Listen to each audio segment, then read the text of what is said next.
Hola a todos y bienvenidos a un nuevo episodio de Infraestructura al Derecho. Mi nombre es Aixa y el día de hoy tenemos un episodio muy especial, un episodio disruptivo. Vamos a analizar el sector infraestructura desde los ojos de una mujer. Y qué mejor referente que la doctora María Teresa Palacio. La doctora María Teresa es una eminencia en este sector. Ella es abogada egresada de la Universidad del Rosario, con profundización en gerencia de la Universidad de los Andes, socia de la firma Arrieta Palacio, ha sido asesora para el Gobierno Nacional en la redacción de la Ley 80, ha trabajado en el sector de telecomunicaciones en altos cargos directivos, ha sido conjuez de la sección tercera del Consejo de Estado y de la Sala de Consulta y Servicio Civil, árbitro y amigable componedor en temas de infraestructura de telecomunicaciones y transporte, alta experiencia en estructuración de proyectos de carreteros y de telecomunicaciones, mejor dicho, en todas las áreas del sector. Doctora María Teresa, bienvenida a su espacio. Bueno, mil gracias, Aixa, a ti un cariñoso saludo a todos ustedes y agradecida con la cámara. Esta es mi casa y le contaba yo a Aixa apenas llegué que yo estoy aquí cerca de la cámara desde que se fundó, cuando apenas éramos 4 o 5 personas metidas en este proyecto y creyendo en él. Luego, muy complacida, muy feliz de estar aquí y de estar con ustedes. Aixa. Nosotros también estamos muy contentos de tenerla aquí, doctora, y simplemente queremos iniciar conociendo sus inicios. ¿Cómo fue la experiencia estudiando en la Universidad del Rosario? De pronto, ¿alguna materia preferida, un profesor, un referente, una escuela de pensamiento?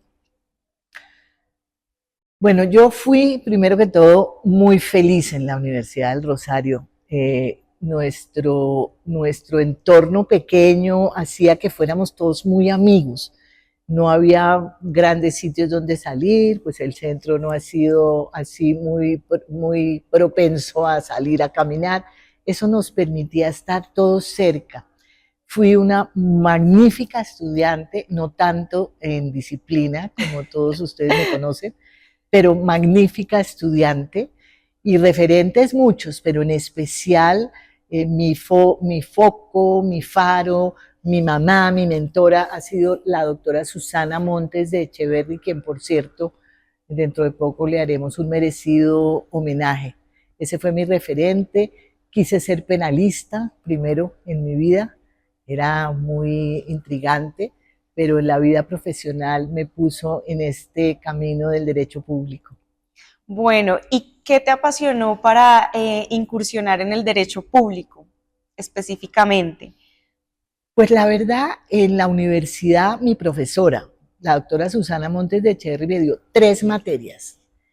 Me dio administrativo 1, administrativo 2 y contratación estatal. Lo único que no me dio fue procedimiento administrativo, que por cierto no me gustaba mucho que digamos. Entonces, digamos que esa era una iluminación. Me gustaba el derecho público, pero jamás había trabajado en él. Finalmente, y fíjate la vida cómo es, la vida es muy linda. Cuando yo estaba aún en la universidad, en 5º año, la doctora Susana Montes fue nombrada viceprocuradora general de la Nación, primera mujer en Colombia. Y aunque yo no me había graduado, yo no había salido de la universidad, me invitó a que trabajara con ella. Yo muerta del susto, claro, pero doctora Susa, si yo no me he graduado, no, venga, mija. Entonces me llevó a la Procuraduría, donde tuve mi primer cargo junto a ella, aprendiéndole, cercana. Pero curioso, mi primer cargo fue en la Procuraduría Delegada para las Fuerzas Militares. Era la primera mujer, era una niña. Yo terminé muy joven la universidad, luego de un año maravilloso al lado del general Afanador Cabrera, aprendiendo derecho penal militar. Me llevó a la Procuraduría cerca de ella a trabajar en derecho administrativo, en contratación estatal, y luego de ahí, de ese empujón y de ese gusto por el derecho público, ya convertí mi vida en un camino al servicio de la contratación estatal. Y hoy en día, pues preparo también gentes para eso. soy directora y fundadora de la especialización en contratación estatal y su gestión y de la maestría de contratación estatal y su gestión en la Universidad del Rosario. Luego, digamos que esa carrera no solamente ha sido en el trabajo, en la vida personal, en mi diario vivir, sino a nivel académico igualmente. Impresionante. Creo que lo que más me ha llamado la atención de tu hoja de vida fue la participación en la redacción de la Ley 80 del 93. Quisiera que nos contaras un poquito sobre esa experiencia, de pronto un artículo que digas, este artículo fue mi hijo y lo sacamos adelante, y cómo vemos esa influencia en los contratos de la administración pública. Bueno, yo creo que es un poco pretencioso decir que yo participé en la redacción de la Ley 80. Es que eso fue todo un tema de vida. Primero, el doctor Alberto Hernández Mora nos llevó a Patricia Mier y a mí, y a Adelaida Ángel también, a trabajar con él en el tema de la constituyente. Era por ahí el año 90. Estuvimos muy fuertemente vinculadas, especialmente yo, a la Consejería para la Modernización del Estado, luego de la Constitución del 91, pero muy cercana de todos los genios de los constituyentes del 91. Éramos unas niñas, sin embargo, de la manito de Alberto Hernández Mora, el gran maestro Alberto, nos fuimos acercando mucho a la Asamblea Nacional Constituyente, a los constituyentes, a la Constitución del 91. Luego de promulgada se creó la Consejería para la Modernización del Estado, donde mi jefe fue Jorge Hernán Cárdenas Santa María, y fue una experiencia maravillosa. Ahí hicimos toda la estructuración del Estado colombiano a partir del artículo transitorio 20 de la Constitución y nos metimos directamente con el Estado y su estructura.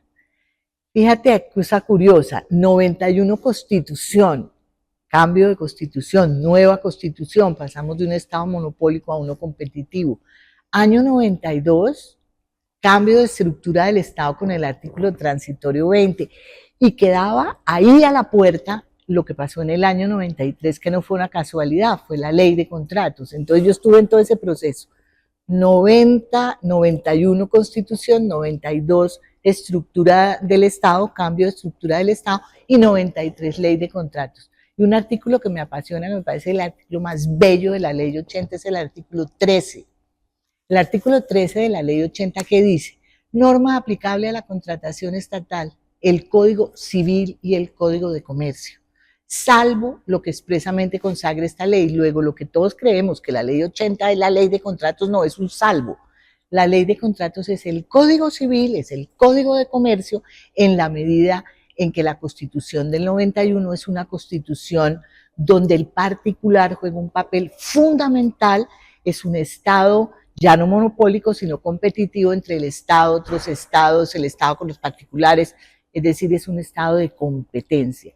Y en la competencia, pues la norma debe ser igual, por eso el artículo 13 es norma aplicable, la misma del particular, el Código Civil, el Código de Comercio, y la ley 80, entonces, es un salvo que tiene unos capítulos, un primer capítulo de capacidad, donde hay unas cosas extrañas como consorcios, uniones temporales, inhabilidades, uno de selección objetiva, y en la ejecución del contrato dos temas raros: el manejo económico del contrato y las potestades excepcionales. Entonces ese artículo 13 es como el centro de vida de esa ley 80, que ojalá no nos la vayan a cambiar y no nos la vayan a maluquear, porque está basada en principios, que es cómo se puede hacer realmente una competencia con autonomía de la voluntad. Completamente de acuerdo. Hay un tema que a mí me encanta de la ley 80 y es el principio de colaboración armónica entre el privado y el Estado. Me parece espectacular y me parece que debe regir toda la relación contractual.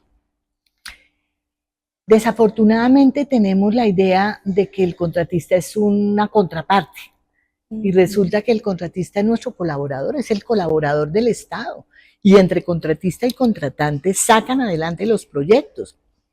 Por eso a mí no me gusta mucho hablar de facultades sancionatorias, de todo ese tema tan harto y complicado, porque de lo que se trata es sacar adelante el contrato. El objeto del contrato no es sancionar al contratista, ni es armar un enredo judicial ni arbitral, tratar de bajarle el tono para que con concesiones mutuas y con entendimiento mutuo a partir de una buena estructuración, porque la clave de todo esto es la estructuración.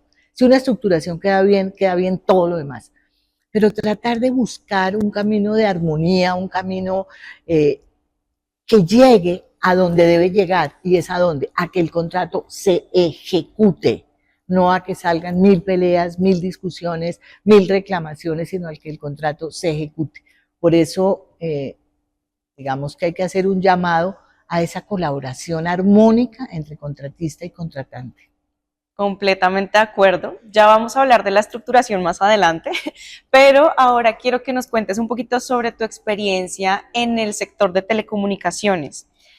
¿Cuál fue la experiencia en la empresa de telecomunicaciones de Bogotá? Bueno, yo te contaba que mi primer vinculación con el Estado fue la Procuraduría de manito de la doctora Susana Montes. Luego de eso viajé al exterior y a mi llegada pasó algo muy hermoso y curioso, como todo lo que me pasa a mí en la vida, que es fantástico, lleno de ángeles, lleno de buena energía. Ay, Cuando yo llegué de Londres, como a los 3 o 4 días me dice mi papá: hija, te han estado llamando de la empresa de teléfonos de Bogotá. Yo, Dios mío, ¿de qué? ¿Cómo? Yo estaba pues desconectada de toda esta cosa.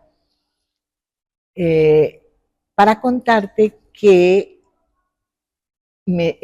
estaban buscando una persona con unas características de personalidad y joven, etcétera, para la vicepresidencia jurídica. Quien estaba de gerente era el hombre más fantástico y maravilloso, que era un ingeniero, Fernando Ruiz Llano, que cuando me vio con un vestido de sastre prestado por mi mamá, yo acababa de llegar, muy lindo, me dijo: pero tú eres supremamente joven. No, pues a mí me llamaron, que aquí había una necesidad de un cargo. Bueno, pues después de pasar por la Junta y con un alcalde bastante maravilloso como Hernando Durán Duzán, un hombre adusto y difícil, entré muy joven, o sea, yo era la más joven de todos mis abogados. Entré de vicepresidente jurídico a manejar el área civil, penal, comercial, administrativo, de contratación estatal. Yo tenía a mi cargo un montón de abogados. Sí, muy asustador, pero yo de la manito de mis angelitos y de mi fuerza interior y de las ganas de hacer cosas. Pues fíjate que esa experiencia resultó maravillosa, porque ahí estuve vinculada con la ETV 9 años de mi vida, en las cuales en varias ocasiones estuve de gerente encargada, y lo que sé de la estructura de las entidades, la ETV era una entidad absolutamente divina, sigue siendo, lo aprendí allá, el rigor, la capacidad de ser jefe. Eso no es nada fácil, y menos dirigiendo un grupo grande donde todos eran mayores que yo. Pero entendí que ser jefe no es gruñir, no es gritar, sino es tener empatía, es tener amor por lo que se hace, pero especialmente disciplina y rigor personal para poder dar un ejemplo.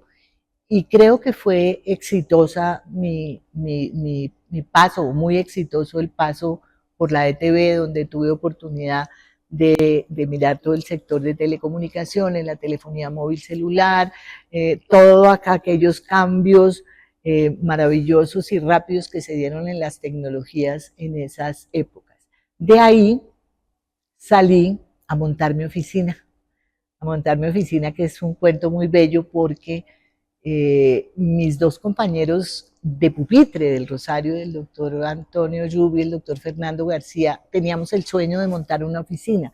Y el plan era: salga si usted mansa primero, si tiene clientes, si tiene manera, yo me salgo y luego yo también, y así, con esa metodología yo me retiré, monté oficina, luego se fue el doctor Fernando, luego el doctor Antonio, montamos una firma muy linda, Palacio Lluvia García Abogados, 30 años, hasta el año pasado, donde ya empezamos como a reducir un poco y a recoger un poco más de tranquilidad, y yo fundé una nueva firma que se llama Rieta Palacio con mi hijo Luis Felipe, que también fue mi alumno. Excelente. Yo creo que uno como mujer enfrenta muchos retos al momento de liderar equipos, ¿no? Porque muchas veces dicen, no, es que las mujeres son más hormonales o las mujeres son más emocionales. Y qué bueno ver referentes de mujeres que lo han logrado y que dicen, sí, yo puedo ser cálida, puedo ser amorosa, porque pues eso es lo que define la energía femenina, pero también hay disciplina, hay enfoque, hay dirección, entonces eso me parece fantástico. Es muy chévere tener esos referentes. Ahora hablemos un poquito acerca de la estructuración. Hemos visto en tu hoja de vida que tienes amplia experiencia en estructuración de proyectos de infraestructura, sobre todo veo el antecedente del proyecto Ruta del Sol con el Banco Mundial. Me gustaría que nos contaras un poquito cuáles son los retos jurídicos en la estructuración de estos proyectos de amplia envergadura. Siempre he pensado, y así lo he dicho, y la vida me dio esa oportunidad, no hay nada más importante que la estructuración de un proyecto, no existe. Es decir, un proyecto mal estructurado no puede decir uno, no, tranquilo, eso lo arreglamos por el camino. No se arregla por el camino. Por eso la estructuración dentro de cualquier proceso selectivo, dentro de cualquier proceso de contratación estatal es la parte más importante, y se aplica en todas. A veces la gente, mi querida Axa, piensa que solamente hay estructuración en licitaciones, y no, señor, hay estructuración. Si yo voy a comprar un sándwich para mi jefe, pues yo tengo que crear un plan, una estructura, salir, mirar, que aquí, que esta señora lo vende, que está más barato, que aquí la calidad. Todo eso es estructurar un proyecto.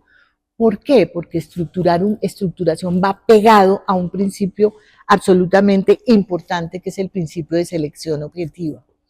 Entonces, cuando se selecciona objetivamente un contratista, ¿qué es eso? Eso es un punto central de todo esto de la estructuración. Es seleccionar la oferta más favorable, no es la mejor oferta. Y entre mejor oferta y oferta más favorable hay un mundo, ¿sí? Porque no todo lo que es lo mejor es lo más favorable. Si yo voy a hacer una compra de unos equipos de la marca XYZ carísimos, que son los mejores del mundo para procesar la nómina de Titiribí, Antioquia, pues me voy para la cárcel, porque eso no es lo que necesita la entidad. Entonces, el concepto de favorabilidad, ¿qué es lo que necesita la entidad? Ahí va todo inmerso el tema de planeación, de saber qué tiene, qué le falta, cuántos años, cuánta plata. Es un concepto global, integral, básico en la contratación. Hasta hace muy poco las estructuraciones se hacían adentro de las entidades. A partir de un momento donde se presentaron grandes proyectos de infraestructura, empezaron a tercerizar la estructuración, a sacarla. Y como todo en mi vida me pasa maravillosamente, estaban en el plan de estructura, primero que todo, COMSA, que fue un lío terrible, era la misma vía, Guaduas, la costa, eso tuvo unos enredos, yo tuve cosas ahí que ver también, porque yo asesoraba a alguien en ese COMSA, y después COMSA se convirtió en Ruta del Sol, y resulta que esa estructuración de Ruta del Sol tenía una parte técnica, una parte financiera y una parte jurídica. Y fui tan bendecida y tan de buenas que hice equipo con la firma Pose Herrera Ruiz para estructurar la parte jurídica de Ruta del Sol. Eso es de tal envergadura, Aixa, que nos demoramos, no sé, puede ser fácilmente 2, 3 años estructurando ese proyecto de la manito de un grupo internacional, de abogados, la IFC, con gente de Estados Unidos, de México, expertos que venían. Entonces, todo eso lo fuimos aprendiendo, lo fuimos entendiendo, un proyecto enorme, enorme de infraestructura tan grande que tocó dividirlo en 3 fases. Y la interventoría, adicionalmente, era el proyecto y la interventoría. Entonces esa estructuración fue una escuela maravillosa. Nosotros ya habíamos participado en la estructuración de Pasto, Rumichaca, muy importante también, pero menor, pero es que esto era absolutamente gigante, es decir, no solamente desde el punto de vista de obra y de interventoría, sino de dinero. Entonces tuve esa dicha, esa felicidad de participar en la estructuración de la Ruta del Sol y su interventoría junto con la firma Pose Herrera Ruiz, y logramos sacar adelante ese proyecto tan hermoso que hoy es una realidad, salvo algunos problemas de índole jurídico que a veces los abogados armamos unos rollos, pero hoy es una realidad, de manera que es una gran felicidad para mí haber estado y una gran práctica y aprendizaje. No, completamente de Fuera de eso, acuerdo. se me olvidaba. Hoy en día estoy también participando en la estructuración de otro proyecto bello, que es el de Punto Co, de telecomunicaciones. El Punto Co es, digamos, pues todos sabemos qué es eso, es un dominio, y también estoy ahí con mi firma y con un grupo de expertos técnicos, financieros y jurídicos haciendo la estructuración jurídica del proyecto Punto Co. Digamos que esos han sido como los más grandes, aunque hemos participado en otros, pero estructurar un proyecto es fascinante, eso es una maravilla que lo deja uno expectante de si eso va a salir adelante o no, y cuando sale es una meta cumplida maravillosa. No, completamente de acuerdo. También señalaste algo súper importante y es que una buena estructuración es la base para que el proyecto efectivamente tenga un futuro y salga adelante. Entonces, quiero hablar de eso precisamente para referirme a tu experiencia como árbitro y amigable componedor. ¿Qué has visto en tu experiencia de pronto en los procesos arbitrales, de amigable composición, de pronto algunas fallas en la estructuración, algunas controversias que te hayan llamado la atención?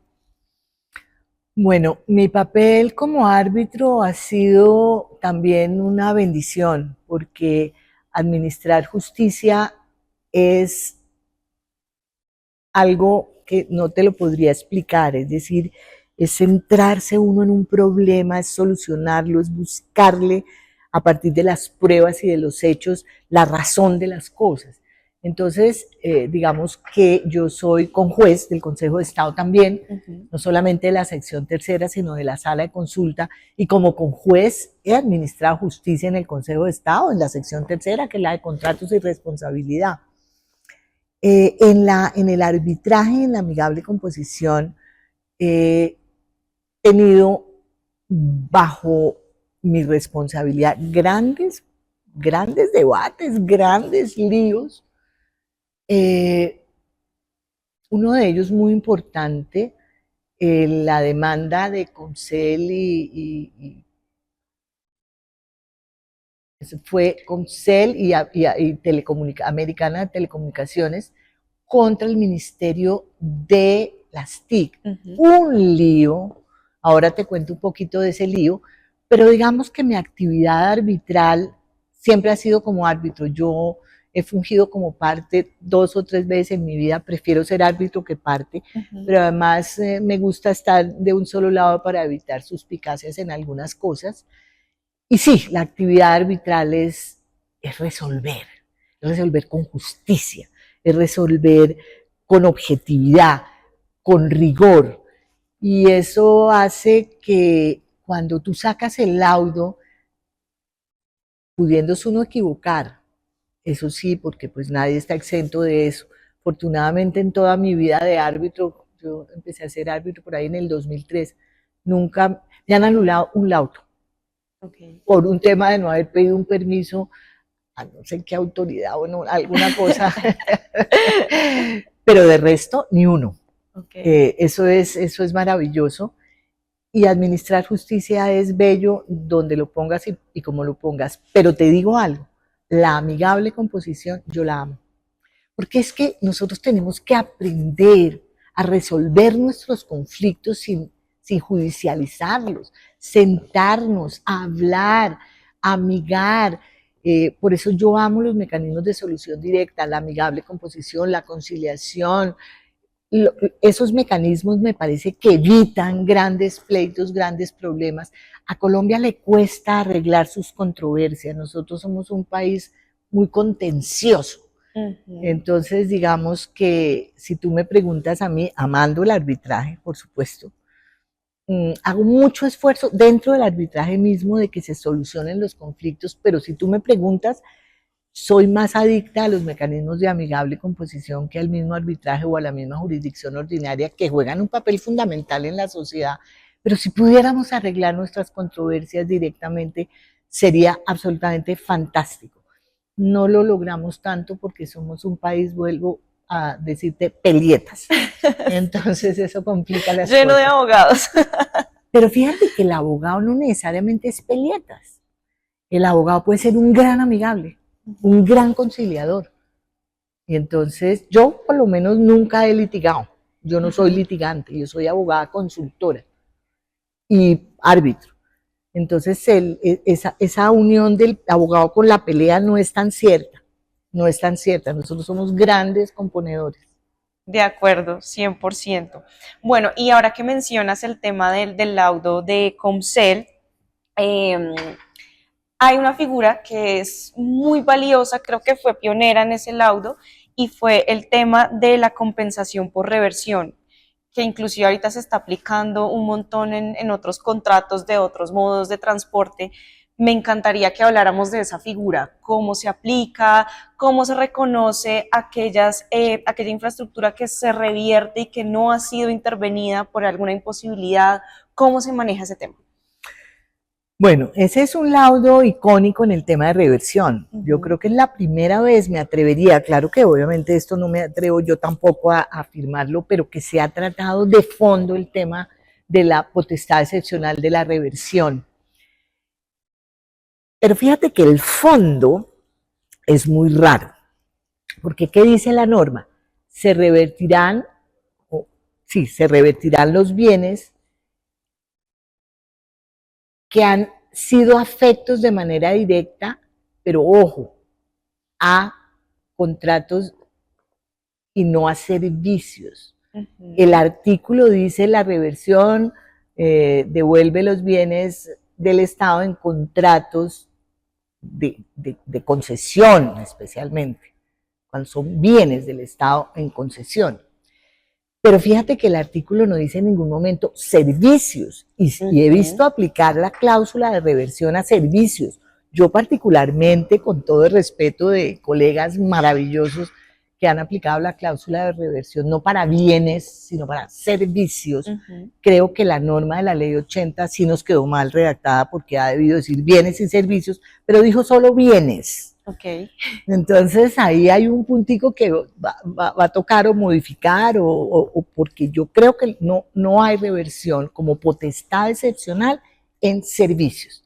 Pero específicamente lo que pasó en este laudo fue algo maravilloso, porque había bienes, por ejemplo, todo el tema del espectro, pero también había servicios. Entonces estábamos muy metidos en ese tema, pero nos dimos cuenta de que ese contrato en específico entre el Ministerio, Comcel, el Ministerio de Americana de Telecomunicaciones, aunque decía cláusula de reversión, y era igualita la cláusula de reversión, ese era un contrato de servicios. Entonces, pues digamos que la reversión como potestad excepcional no se podría haber aplicado. Sin embargo, es decir, con acto administrativo, vistiendo al Estado de imperio, con acto administrativo. Sin embargo, la cláusula estaba y se aplicó la reversión no como potestad excepcional, sino la reversión como pacto, que era igualita a la potestad excepcional. Obviamente no era excepcional y no tenía el acto administrativo de por medio. Entonces entramos en toda una discusión, un estudio de si son bienes, de si son servicios, un tema de antenas complicado con unos grandes peritos, grandes árbitros, grandes partes, leales. Fue un tema muy complicado, fue, digamos, una de las, no, yo no diría condena, pero la palabra es condena, porque eran unas antenas que debían revertirse por la cláusula de autonomía de la voluntad, y fue un laudo casi de 4 billones largos de pesos. Fue impresionante. Y se tuvo la oportunidad de hacer esta distinción entre la cláusula excepcional de reversión para bienes y la cláusula de pacto, que también fue para servicios, aunque se manejaba de manera igual. Ese es un laudo muy bonito que a quienes les guste el tema, yo lo recomiendo porque se hace un análisis interesante frente a un caso práctico muy cuantioso, porque fueron, vuelvo y te repito, algo más de 4 billones de pesos. Casi una reforma tributaria. Sí, total, Sí, total. sí, sí. Y en cuanto a la compensación por reversión, no sé cómo se trató en el laudo. Pues al entender que había unos bienes que había que devolver, pues se hizo todo un estudio financiero impresionante, ítem por ítem. Eso es una cosa impresionante, realmente, con una firma, una banca de inversión muy importante, donde hizo la valoración de los bienes que deberían revertirse uno a uno. Es decir, ese peritaje, eso fue un peritaje, junto con el peritaje técnico, nos dieron a los árbitros las herramientas necesarias para poder llegar a ese valor que te cuento. Ok, impresionante. Sí. Bueno, para no quitarte más tiempo, simplemente quiero hacerte una pregunta. ¿Qué consejo le darías a las abogadas jóvenes como yo que estamos incursionando en el sector? ¿Cuáles serían los tips para, mejor dicho, abrirnos paso y tener una amplia trayectoria como la tuya? Lo primero es quitarse de la cabeza la idea de que las mujeres estamos maltratadas y somos víctimas y somos... Eso no es verdad. Yo soy de una generación muy anterior a la tuya y yo te puedo contar, mi querida Ixa, que yo jamás me sentí discriminada. Eso es un tema de actitud. Entonces, dejar esa cosa de que es que las mujeres no nos tienen discriminadas, no. Hay que darle con inteligencia, con disciplina, con fe, con amor. Yo creo que un consejo que yo puedo darle a las mujeres es, primero, que no se victimicen, no se victimicen. Y segundo, cuando entren a competir con otras mujeres, con varones o con cualquier otro género alternativo, sean como son, auténticas, informadas, que estudien, que sean rigurosas, disciplinadas, pero también te daría un consejo final, que sean como son, que saquen el corazón. Nosotros tenemos cosas maravillosas que nos permite ser empáticas, nos permite ser, no sé, instintivas, y eso es maravilloso frente a cualquier tarea que te comprometas a hacer. Luego, no hay límites, ni para las mujeres, ni para los hombres, ni para otros géneros. No existen límites. El límite está en los propios sueños. No, pues me encanta, un consejo maravilloso que lo tendré muy en cuenta, abrazando la autenticidad de cada una y pues qué bendición ser mujer y contar con estos referentes tan hermosos en el sector. María Teresa, muchísimas gracias por tu tiempo, por tu sabiduría, por este espacio. Bienvenida siempre al podcast y a la CCI. Bueno, cuando quieras a ustedes regresar. Mil gracias por escucharme, a la CCI, a AIXA y a nuestra querida periodista que nos está ayudando aquí con esta tarea. Un abrazo a todos y una feliz tarde y un feliz año y una feliz vida. Chao.